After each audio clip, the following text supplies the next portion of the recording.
अस्सलाम वालेकुम everyone, I am सामार and I am back with another video. आज की वीडियो में हम अपने पास डिस्कस करने वाले हैं रिएक्ट के बारे में। ठीक है, रिएक्ट क्या होता है, किस तरह होता है। बेसिकली आज हम रिएक्ट स्टार्ट करने वाले हैं। अभी तक हमने क्या क्या कर लिया, HTML, CSS, जावास्क्रिप्ट, टेलविंड भी हमने देखी थी। ठीक है, ये चीजें हमने कर ली, इनके साथ काफी ज्यादा प्रोजेक्ट्स भी किए हैं।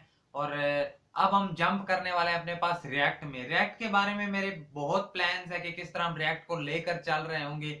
मेन जो मेरा फोकस होगा वो यही होगा कि रिएक्ट को हम इन डेप्थ सीख रहे हो, कोई भी ऐसी चीज हम ना छोड़ रहे हैं जो हम रिएक्ट में ना कर रहे हो। ठीक है, बहुत ज्यादा डिटेल में लेकर जाने का मेरा मूड है और कोशिश ये करेंगे कि वीडियोस को आसान बनाए, आपके लिए इजी टू अंडरस्टैंड बनाए, आप इजीली समझ पाए, कोई किसी को कोई मसला परेशानी मुश्किल ना आ रही हो। ठीक है, तो सबसे पहले आज रिएक्ट का जो है हमारा जो वीडियो है उसमें हम यही देख रहे होंगे कि रिएक्ट क्या होता है। ठीक है, बेसिकली हम रिएक्ट के ऊपर अप्लाई करने वाले हैं आज अपने पास 5 Ws एंड 1 H रूल। ठीक है, ये एक ऐसा रूल है जो इसलिए बनाया गया कि हम किसी भी प्रॉब्लम को या किसी भी चीज को नहीं समझ पा रहे होते तो उस पर ये रूल अप्लाई किया जाता है। ये रूल करता क्या है, ये रूल आपको फुल अंडरस्टैंडिंग दे देता है किसी भी चीज की। ठीक है, तो रूल हमारे पास होता क्या है, रूल हमारे पास है 5 Ws एंड 1 H रूल। ठीक है, ये रूल बेसिकली बता रहा क्या होता है। अब 5 Ws का मतलब होता है हमारे पास what, when, who, where, where के से पहले कर लो वाई, वेयर, और एच में हमारे पास आ जाता है हाउ। ठीक है, ये हमारे पास कुछ चंद चीजें होती हैं। अगर आपने ये अप्लाई कर लिया ना किसी भी प्रॉब्लम के ऊपर या किसी भी चीज के ऊपर, तो ट्रस्ट मी आपको ऐसा हो ही नहीं सकता कि उस चीज में कोई इशू आ रहा हो या आपको उस चीज की समझ ना आ रही हो। ठीक है, तो देखते हैं इसे किस तरह होता है। देखो, सबसे पहले देखेंगे कि व्हाट इज रिएक्ट। ठीक है, रिएक्ट हमारे पास होती है जावास्क्रिप्ट की लाइब्रेरी। ठीक है, जावास्क्रिप्ट का फ्रेमवर्क नहीं है ये, लाइब्रेरी। ठीक है, react is a library.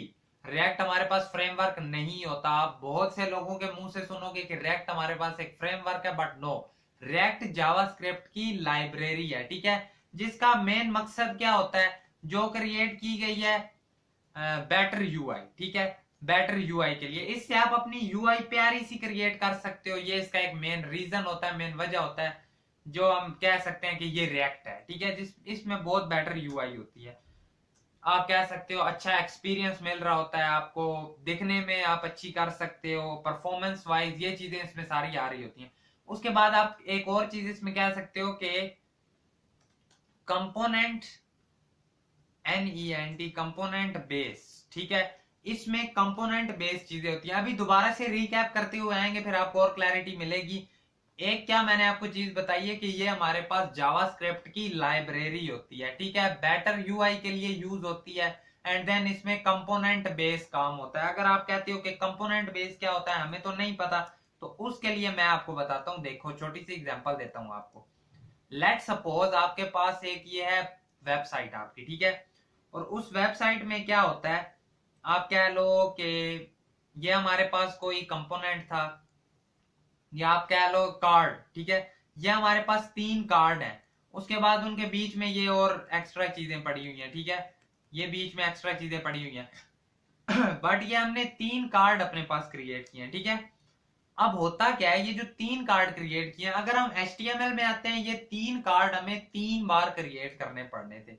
But react के केस में क्या होता है, हम कार्ड का कंपोनेंट बना लेते। ठीक है, कार्ड का कंपोनेंट बना लेते और उसे हम एक बार यहाँ यूज कर लेते, एक बार यहाँ यूज कर लेते, एक बार यहाँ यूज कर लेते। तो इस तरह से कंपोनेंट बेस वर्किंग चल रही होती है। हमें बार बार वो कार्ड ना क्रिएट करना पड़ता, हम एक बार क्रिएट करते, बार बार यूज कर लेते।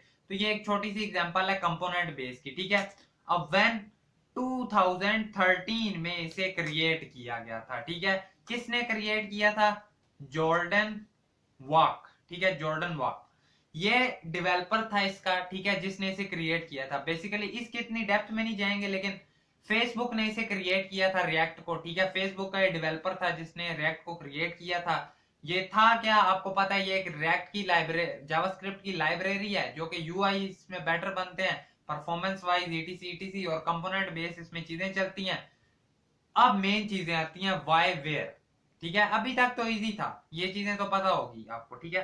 वाई, देखो हुआ क्या था कि जब फेसबुक था ना आपके पास, तो उसमें स्टार्टिंग में एक इशू ये आ रहा था कि आप कह लो सारा कुछ बना हुआ है डोम के ऊपर, ठीक है। जैसे ही कोई भी कहीं पर कोई चीज क्लिक होती थी या कोई भी बीच में फंक्शनैलिटी आती थी, लेट्स सपोज पोस्ट है, आपने उसे लाइक कर दिया, आपने लाइक किया तो डोम क्या करता है, पूरा डोम रिफ्रेश हो जाता है।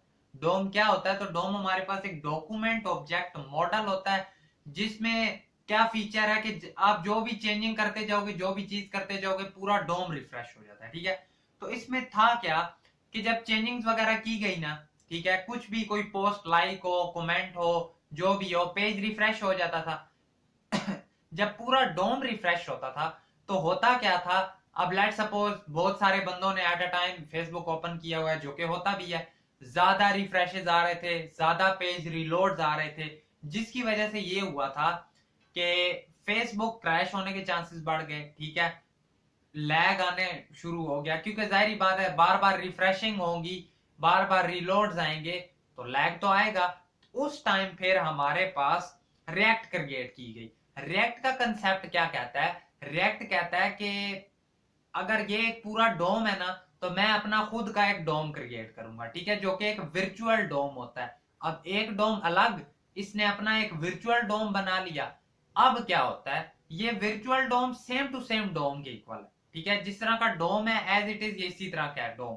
अब डोम ट्री एक चीज होती है हमारे पास, जो कि मैंने आपको स्टार्टिंग वीडियो में बताया भी था। देखो लेट सपोज आप यहां पर हो, आपने ना इधर आकर ये माई लिंक, ठीक है, एंकर में माई लिंक में कोई चेंजिंग करते हो ना, पूरा डोम रिफ्रेश होता है तब भी, ठीक है। अब वर्चुअल डोम क्या करता है, वो भी एज इट इज इसी तरह का ही है, virtual DOM tree same to same इसी तरह। लेकिन उसमें एक फीचर इससे डिफरेंट है, वो ये है कि उसमें जहां पर चेंजिंग होती है जस्ट वही चीज रिफ्रेश होती है, ऐसा नहीं होता कि पूरा डोम अगेन से रिफ्रेश होता है। तो फिर इससे क्या हुआ था, उन्हें जो इश्यूज वगैरह आ रहे थे, एक इशू उन्हें ये भी आ रहा था कि नोटिफिकेशंस वगैरह आते थे तो वो उन्हें शो नहीं होते थे रन टाइम पर, जब क्योंकि जाहिर बात है पेज को रीलोड चाहिए होता था, रीलोड करने के बाद आ जाते थे। फिर जब उन्होंने रिएक्ट इंप्लीमेंट की तो इसमें क्या होता है कि इसे रिफ्रेशेस रीलोड्स की इतनी जरूरत नहीं पड़ती, अगर नोटिफिकेशन जस्ट आना है तो वो आ जाएगा, ठीक है, रन टाइम पर चीजें चलना स्टार्ट हो गई। दैट्स व्हाई रिएक्ट को क्रिएट किया गया। इसकी एग्जांपल भी एक आपको दूंगा, लेकिन अब आपको वाई में पता चल गया ना कि इसका अपना एक अलग से वर्चुअल डोम होता है जिस पर ये सारी वर्किंग करता है। एक चीज और बताता हूँ आप कैसे इसमें रिफ्रेशेस वगैरह नहीं होते। लेट सपोज हम जाते हैं यूट्यूब के ऊपर, ठीक है। यूट्यूब अब जो है ना, ये भी हमारे ऊपर हमारे पास बना हुआ है रिएक्ट में, पूरा तो नहीं कह सकते खैर, लेकिन इसके कुछ कंपोनेंट्स या कुछ चीजें इसमें बनाई गई हैं, ठीक है, रिएक्ट के ऊपर। अगर मैं यहाँ पर आपको इसकी एक छोटी सी एग्जांपल देता जाऊं ना, तो आपको पता चलेगा। आप देखें, आप यहाँ होम पर है ना, ऊपर आप इधर इसके ऊपर देखते रहना, ये जो ऊपर यूट्यूब का आ रहा होता है हमारे पास, ठीक है। मैं उधर से मैंने शॉर्ट्स पर क्लिक कर दिया, मैंने शॉर्ट्स पर क्लिक किया, यूआरएल वगैरह सारी चेंज हो गई। क्या हमारे पास ऊपर चेंज आया, कुछ नहीं आया, ठीक है। मैं यू पर गया, मैंने यू पर क्लिक किया, क्या मेरे पास ये रिफ्रेश हुई, ये नहीं हुई। मैं हिस्ट्री पर चला गया, क्या मेरे पास ये पेज रिफ्रेश हुआ, नहीं हुआ। ये जो पेज रिफ्रेश नहीं हो रहा ना, इसका मतलब क्या है कि इसके जो कंपोनेंट्स बीच में रखे गए हैं ना, ये किस तरह रखे गए हैं, ये कंपोनेंट्स हमारे पास रखे गए हैं सीधा सीधा रिएक्ट में, ठीक है, कि इनमें कोई रिफ्रेश वगैरह ना आ रहा हो बार बार, ये एक साथ ही लोड हो जाते हैं, आप ये कह लो, ठीक है। अब आपके सामने था, अब कई वेबसाइट ऐसी होंगी, आप एक कंपोनेंट से दूसरे पर गए, दूसरे पर आपने क्लिक किया तो क्या होगा, ऊपर से पेज रिफ्रेश हो जाएगा, रीलोड हो जाएगा, ठीक है। तो ये चीजें हमारे पास जो है रिएक्ट में नहीं आ रही होती, ठीक है। ये एक अलग सा जो लोडर आ रहा है, वो तो जाहिर बात है रिस्पॉन्स आने में टाइम तो लगेगा, लेकिन ऊपर रिफ्रेश नहीं हो रहा, पेज पेज वही रह रहा है। और भी इसकी बहुत ज्यादा एग्जांपल है, ठीक है, तो वो हमारे पास वेयर के केस में ही आ रही होंगी। वाई में लिख दो कि लेस रीलोड्स, ठीक है, या फिर रिफ्रेश, ठीक है। इसमें कम रीलोड्स होते हैं, ऐसा नहीं है कि होते नहीं है, होते हैं, पर इसमें कम होते हैं।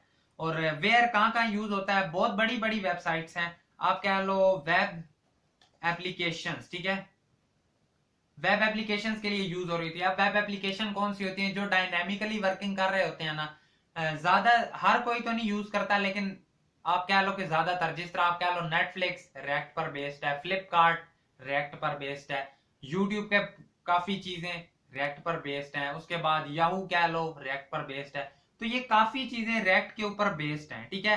अब आपके माइंड में एक चीज आनी चाहिए कि हाउ, ठीक है। हमें ये पता चल गया कि एक हमारे पास रिएक्ट, अब आपको वैसे रिएक्ट की काफी सारी नॉलेज आ गई है, ठीक है। रिएक्ट क्या होता है, एक लाइब्रेरी है जो कि कंपोनेंट बेस्ड है और बेटर यूआई के लिए क्रिएट की जाती है। व्हेन, कब बनी थी, 2013 में बनी थी।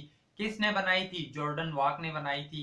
और आप कहते हो कि क्यों, वजह क्या बनी, क्या क्या वजह आपको सारी पता चल गई।